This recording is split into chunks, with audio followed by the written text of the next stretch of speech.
D'un côté des plantes, de l'autre du tatouage, c'est le concept de la tanière végétale, une boutique située dans la rue des Marchands à Sélestat. Ce projet original a été lancé par un jeune couple il y a quelques mois. Pour la partie plante, c'est vraiment une jardinerie urbaine. Donc c'est-à-dire que je suis pas fleuriste, j'ai pas de fleurs coupées, c'est vraiment de la plante verte, grasse, cactus. Et voilà, du coup on essaie de proposer aussi tous les accessoires relatifs aux plantes, donc ça va être cache-pot, suspension, du terreau, des engrais, etc. Anaïs s'est instruite par elle-même, elle est aujourd'hui très attachée aux conseils donnés aux visiteurs. Ma mère a toujours eu beaucoup de plantes chez elle, et du coup j'ai grandi un peu là-dedans. Et c'est au fur et à mesure en fait où j'avais beaucoup de plantes chez moi et j'ai commencé à m'y intéresser, à me documenter, etc. Et puis c'est devenu une passion très envahissante parce que du coup j'ai tout appris par moi-même, vraiment par passion.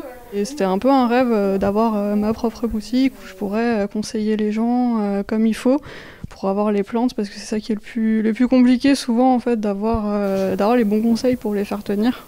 Côté local commercial, celui-ci devrait répondre à plusieurs critères. On n'avait déjà pas beaucoup de locaux en vue pour avoir les deux activités, parce que voilà, il faut avoir la place, il faut que ça s'agence bien. Moi j'avais aussi la contrainte d'avoir des grandes vitrines pour les plantes, parce que la lumière c'est quand même ce qui est très important. Et au final en fait ce local c'était un des plus centrés, en tout cas à proximité de plus de commerces qu'on a vu.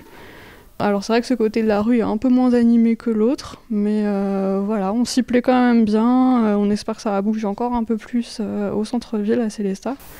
Brian est célestadien d'origine, lui aussi est autodidacte. Je dessine depuis très longtemps et j'ai toujours aimé les tatouages. Il y a tout le monde qui est tatoué dans ma famille. Et ça m'est venu un jour de me dire tiens, je vais me faire tatouer, et puis ça m'a bien plu, donc j'ai voulu essayer. Et après le fil en aiguille, voilà. Je me suis entièrement formé en autodidacte sur des peaux de cochon, des peaux synthétiques. Après, je me suis entraîné des fois sur moi-même quand j'ai commencé à m'améliorer, et ainsi de suite. Dans son travail de création graphique, il préfère partir sur une idée suggérée par ses clients. Du coup, moi, je crée quelques motifs de moi-même.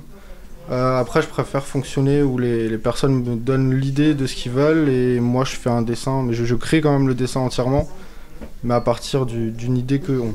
Comme souvent dans le milieu du tatouage, c'est le bouche à oreille qui fonctionne le mieux. Si un client satisfait, on parle à ses amis qui vont forcément venir au moins prendre des renseignements. Et après, il y a aussi beaucoup les réseaux sociaux où du coup, on peut présenter notre travail et les gens à qui ça plaît nous contactent tout simplement. Bien entendu, certains venus se faire tatouer repartent parfois avec une plante, tandis qu'Anaïs ne manque jamais de faire la promotion de l'activité de son compagnon quand l'occasion se présente.